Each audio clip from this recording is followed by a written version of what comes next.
All right, what's going on, everybody? So in today's video, I'm going to be giving some real estate investing advice for beginners. So if you've never done a real estate deal before, or maybe you've only done a few real estate deals, this is going to be specific information that will help you to become a real estate investor and to do successful real estate deals. It's information I wish I would have known when I was getting started. So the very first thing would be to start small. Now, it's completely fine if eventually you want to do billion-dollar deals. In fact, there's a real estate investor in my backyard, essentially, who got started flipping houses in bad neighborhoods. And over the last 5 years, he's done like several $billion worth of real estate developments. I mean, he wouldn't even look at a flip. I mean, he's done like basically nationwide developments, and it all got started with flipping houses in his backyard. However, he didn't start with those projects. He got started with the smaller flips, maybe in the not so great neighborhoods, and he worked his way up. He built some experience to get to that point. So if you're a new real estate investor, instead of doing like a 10-unit condo conversion, or instead of building $1 million house, you should probably start with small rehab projects or small wholesale deals. I remember some of the very first deals that I did, I actually got way in over my head as far as like construction budgets and prices and everything like that. So you really want to start with something that's manageable, and you just want to learn the process and get a few deals under your belt before you start to really go after some of the bigger projects and the bigger deals. Okay, the next lesson is to start in your own backyard. And the same way with starting small and then working your way up, you should start locally, and eventually if you want to do nationwide deals, I think that's completely fine. There's ways to do nationwide deals, both with turnkey rental properties, with buying multifamily buildings, and many different strategies that can be done on a nationwide basis. However, if you are new to real estate, you shouldn't just go off and buy a house in Detroit, Michigan. You should stick to neighborhoods that you know, neighborhoods that are close by, maybe 15, 20, 30 minutes, at most maybe an hour. I remember when I was first getting started, people were trying to sell me deals for like $5,000 and like for an entire house. And I was like, that sounds like an amazing deal. However, it was in Baltimore, and there's certain neighborhoods in Baltimore where $5,000, you're completely overpaying for a property. And I had no idea about neighborhoods and different areas and things like that. So $5,000 to me just sounded like a steal of a deal. However, upon doing some further research and realizing what the comps were and the neighborhood trajectories, it wasn't a good deal. And by sticking close in when you're first getting started, you're going to have a much better understanding of values. It's going to be a much safer investment, and you're going to be able to drive to it, to see it, and everything like that. You don't want to start too far away when you're first getting started. Okay, lesson number 3 for new real estate investors is to cut back on your expenses as much as possible. When you're building a business, you shouldn't be driving like a BMW. You shouldn't have a super nice apartment. You should try to cut back as much as possible. Get a cheaper apartment. I mean, location is still important. You don't want to be so far away that you're gonna have to drive an hour just to like save a few $100 on rent. But you should have a cheaper apartment, maybe a cheaper car. Don't spend so much money on luxuries. Instead of spending money on luxuries, you should reinvest that extra $500, that extra $1,000, that extra $2,000 or $3,000 per month into maybe getting additional training. Maybe you can put that towards marketing. Anytime you're starting a business or doing real estate investment deals, you're gonna have to have extra cash and credit around, because you never know what's gonna come up. There's always unexpected expenses with any business, and real estate investing is no different. I like to think of it almost like the Rocky movie, where he's got the cheap apartment in Philadelphia and all he does is just train. He just trains for the fight, and then he comes back home in his little crappy apartment, and he just goes to sleep. He drinks a beer, eats some food, and goes to sleep. That's kind of how you should look at your business. Cut back on everything and just reinvest it. Look, eventually once you get the process down, you'll learn how to start doing deals. You can eventually buy the Ferrari or whatever you want and the super nice penthouse with the water views. But when you're first getting started, you shouldn't be doing that. Okay, lesson number 4 is that you need to network as much as possible. So maybe make it a goal to meet 100 different people in the real estate industry, whether they're newbie investors or more experienced investors or everyone in between. Anytime you're building your network, it's gonna help you with so many different areas. For example, from my own experience building a network, there's just more opportunities. Every person you meet is a new opportunity for, hey, I met one person, he's like, hey, you want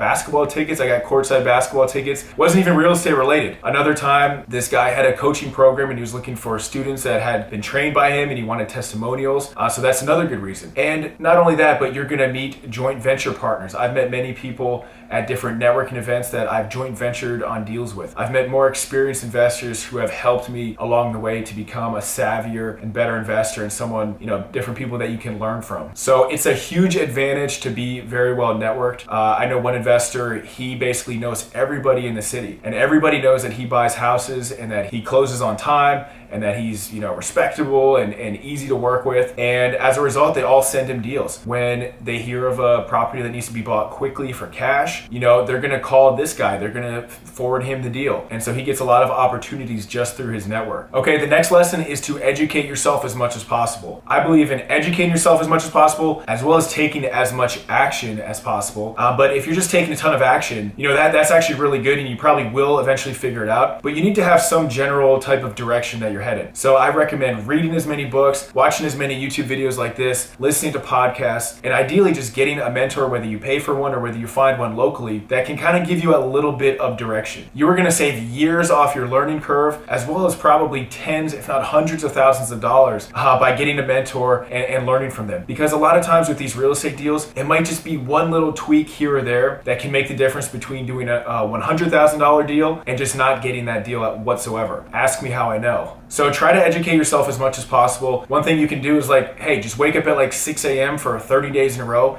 and from maybe 6 a.m. to 8 a.m. or maybe just 1 hour, maybe 6 to 7 a.m., you just study, you learn, you come up with strategies. Because what's going to happen, whether you have a mentor or whether you're learning by yourself, you're going to hear these strategies that people are doing, and then you're going to adapt them to your own style, and you're going to have your own real estate investing style just based on proven strategies and then based on your own experiences. You can even be like the guy that went to 50 events in 1 year. Me, myself, personally, I try to go to as many events as possible. I try to learn as much as possible. But I know a guy who went to 50 different events over the course of a year, and my mind was just blown. I was like, wow, I felt lazy. I felt like I wasn't doing anything. Okay, the next lesson is to be patient. As a new real estate investor, every single deal can look like a good deal. If it's just in bad condition, most new investors say, oh, that could be a great deal. However, a lot of times properties in bad condition are still overpriced. And sometimes properties in great condition are underpriced.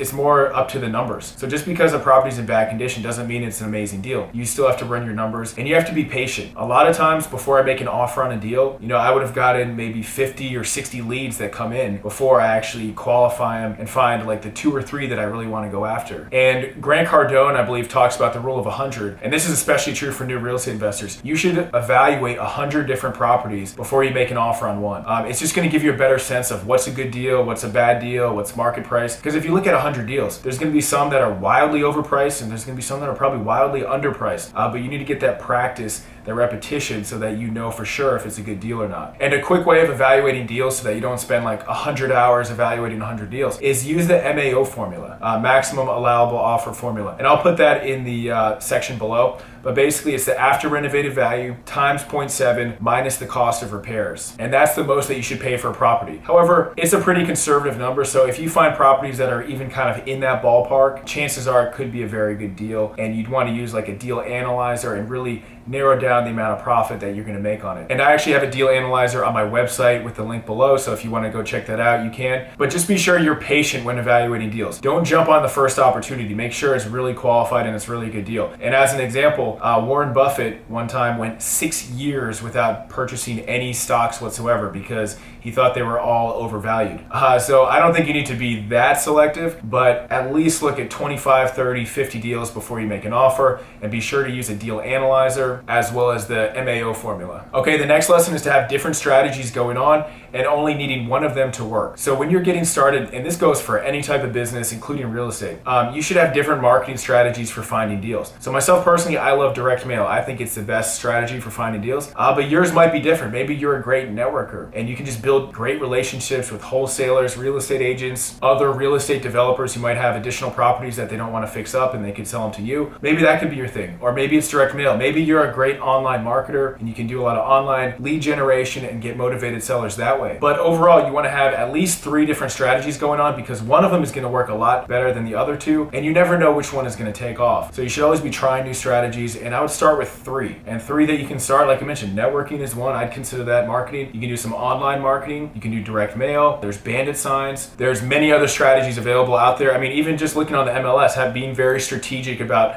searching the MLS for properties. Maybe you just type in, you have a search setup where you just have keywords like as is, investor special, estate sale, different things like that. And then maybe you'll look at the MLS for an hour every single day. And if you're strategic with that and you're patient with that, I guarantee you can find some good deals that way. Okay, the next lesson is that you need to be aware that most people are going to tell you it's not going to work, that real estate investing doesn't work, that you had to get in 5 years ago for it to work. I've been hearing this pretty much monthly, weekly, daily, over the last decade. And it's always said by people that are not real estate investors. So you need to keep in mind where you're getting your advice from, because people that are not real estate investors will give you all types of crazy advice that oftentimes is just demonstrably not true. So be sure to just ignore people that try to discourage you. You're going to have a lot of that. Just be prepared.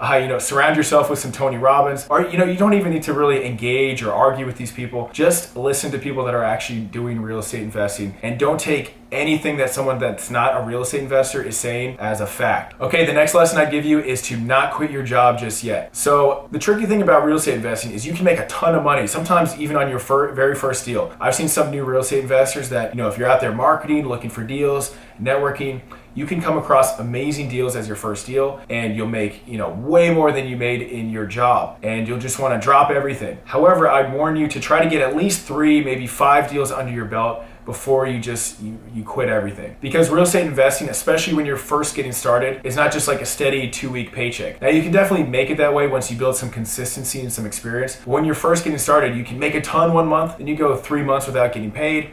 So there's a lot of ups and downs in your first year. So be sure to keep your job just as a security blanket, as consistent income. And then after you've done 3 deals, 4 deals, 5 deals, that's when you should start to consider quitting your job. I know one investor, he did like 20 deals while working full time. So you can definitely do both. Real estate investing, believe it or not, it doesn't take up as much time as some people think. If you're buying a fixer-upper, you do have to manage the project, but you should start small. So theoretically, you're not rebuilding the entire house. But just be sure before you quit your job that you have at least like 6 months of income saved up, that you have experience doing deals, that you know where your next leads are coming from, and maybe even just keep working in a part-time capacity until you're 110% sure that you can do real estate investing full-time. Okay, to wrap this up, I would say focus mostly on just getting deals to the finish line when you're first getting started. Don't be so concerned about making 100,000, 200,000, or crazy profits on your first couple deals. Focus just more on getting deals under your belt, getting that experience. When I was getting started, I joint ventured with a lot of more experienced investors where